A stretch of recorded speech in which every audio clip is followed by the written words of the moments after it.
Well, today I think it is 1 degree out. The wind chill is -15. We're about to see how everyone did.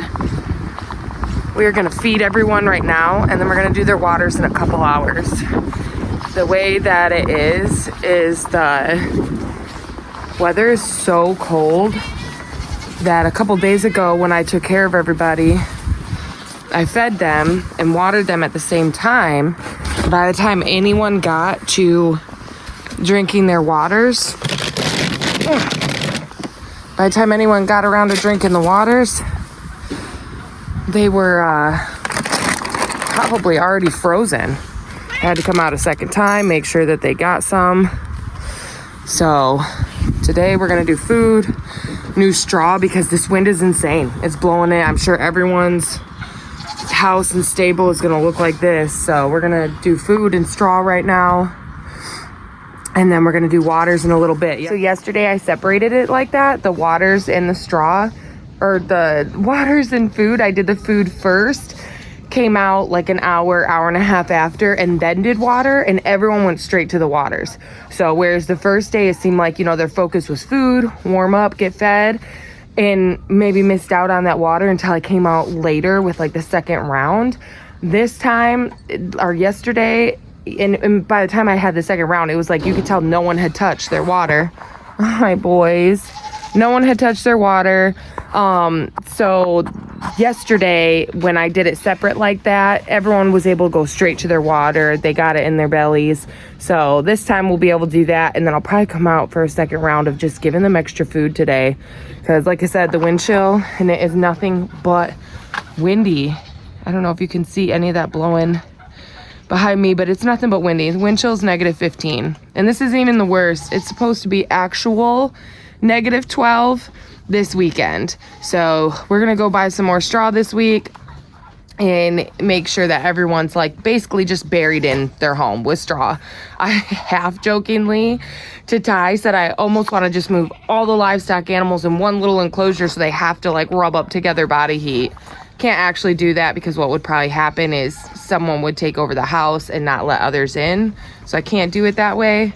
But that's what I'd love to do. I wish I could do that and that they would just all rub up together and keep warm, but I don't think that's gonna be the case. So let's try to get everyone figured out and get them warm. Okay, so I kind of did what I said I was gonna do. I put a lot of livestock together. The goats were already all in here. I went ahead and moved the donkeys because obviously they had snow on them. And that house is plenty big enough for all of them. Now that they've all gotten used to each other, I'll come out and check tonight, but they should all be able to go in there and be fine. Charizard actually looks pretty good. So I'm hoping that means that she found a good place to kind of hide from the wind, which is awesome. Shane's also doing really good down there. I just got the emus and the sheep to feed. But I just wanted to show at this moment that, yeah, we went ahead and moved everyone in for body heat, and because that one's plenty big enough. It's a really great wind blocker. So hopefully that'll help us kind of get through this week. Like I said, we're gonna go get a ton more bales of straw. This is, I think, the first winter where we've actually run out of straw. I think I've got 2 bales in there, and I'm about to use them up today. But this is the first time that it's been, usually we get like 1 or 2 weeks like this, but we had, it hit in November, and then it hit in December, and now it all of a sudden hit this past week, and it looks like next week's gonna be just as scary. So this is kind of the harshest the animals have had to deal with. But we're gonna take care of them. I'm glad to have a bunch of them all in together. So hopefully they can deal with each other for about a week, because that's about the time they'll have together. I think the animal that people worry about the most on days like this is our emus. As you can see, these 2 emus have this beautiful shelter. Actually, the first winter we used to lock them inside of it at night, and on days like these they'd know to go into it. Those emus down there are smart enough to lock themselves. They're also younger. These guys got their weight, they've got their age, and they're out here. I even fed them. Their food is in their house, but instead they're out here marching around in the snow. Same with Charizard. Her food is out there, so the animals can't get it. So I mean, she has kind of an excuse. But even when she's not eating, she doesn't go in the house. She doesn't even go behind it where I put straw. I have to put straw at the bottom of her food, and she decides to sit there. Where they come from in Australia, they have winters, just like us. It just happens to be at a different time of year. So we're gonna go and grab a bunch of straw now. Freshen everyone's warmth up, and then in just a little bit, I'll bring out buckets. Shane's the smart emu. He's just laying down. This is how emus keep warm. They actually, whoop! I scared him. I'm gonna walk away. But that is how they keep warm. They actually just lay down on their legs. Okay, my bad.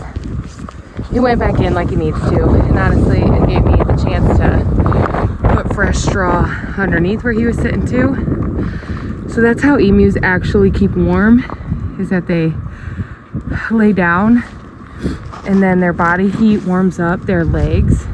We've actually found it before where sometimes they don't do it anymore, but last year Shane and Lecter used to choose to lay right here instead of in their shed, instead of anywhere else, and you would see melted spots of snow because of that. It was crazy. Pigs are a little different. I shoved that full. It looks like they can't get in there, but what they do is they love that. They love to burrow in that.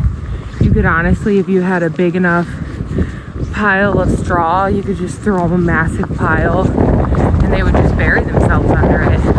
My grandpa raised pigs. He always said you can't freeze a pig, and it's pretty true. But we obviously give them houses too. We love our piggies. We love all of our animals. We're out here taking care of them. About to fill this with some straw too. Now because the wind is still blowing, you'll probably hear it, I'm sure, every time I face the wrong way. Because the wind is still blowing, you'll notice I've just focused on mainly inside their houses and right outside the mouths for the straw. This coming weekend, the actual temperature is supposed to be what the wind chill is now, but the wind chill is going to be the same because it's not going to be windy.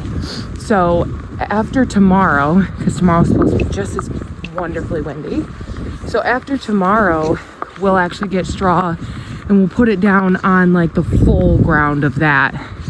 And same with other enclosures. We'll cover more of the ground with it, but right now it's just going to end up blown away and be wasted. So we're just focusing on where those animals are laying, where they're bedding down. And then tomorrow, after the wind dies down, we'll focus on everywhere else. What's up, kitty cats? You two look good. Got your winter coat on, huh? What's up? I know, Emerald, your buddies are in there. She's like, what have you done? You've locked them. Honestly, I'm pretty impressed and happy with how everyone's doing. The wind chill's -15. Next week, it's supposed to be actual 15 with no wind. So the wind chill will actually also be -15 next week. But this gives me hopes. They're doing pretty good. Yeah, I mean, everyone's cold. You can tell they're huddling. It's not like they're out sunbathing or anything. But I mean, they're doing really well. We've got so much extra food right now, and I'm just gonna feed them extra. So yeah, I'm actually really happily surprised to see how everyone is taking the weather, because I was a little bit worried when I was looking what everything was gonna be next week, until I realized that because the wind is going, that the wind chill wasn't gonna be any less than what it is right now. So hopefully when the actual is this, but it's less windy, they might actually take it better than what they're taking right now. So it's all about just kind of getting in that groove and figuring out what's the best way to take care of your animals during this, when's the best time to feed, how much straw to give and when to do their water so they're getting drinks before it's frozen. And yeah, basically you gotta take care of yourself, figure out how to be in the tundra. Honestly, I'm sweating under this. I am a true Michigander in the sense that I like sweat during this. I've been out for, I don't know, probably almost an hour now, and the only thing red is my cheeks, but my hands feel really good. I've got snow pants on and nice winter boots. So as long as you're blocking that wind, honestly, it's the same with people as it is with farm animals. Block that wind, you're gonna stay warm. Help give them some wind blocks. We've got tarps, we've got houses. Give them a place to be blocked from that wind, and they're gonna do good too. So I know a lot of people are like, how's your animals doing? Which is so good. I mean, oh, bless your hearts for thinking about us in any way, whether it's our animals or anything. But I always tell people, let the homesteaders, let the farmers worry about their animals. You worry about the farmers and the homesteaders. So give us a thought, give us a prayer, make sure we're making it through, because you know, God made these animals able to take this, and we're just trying to keep up.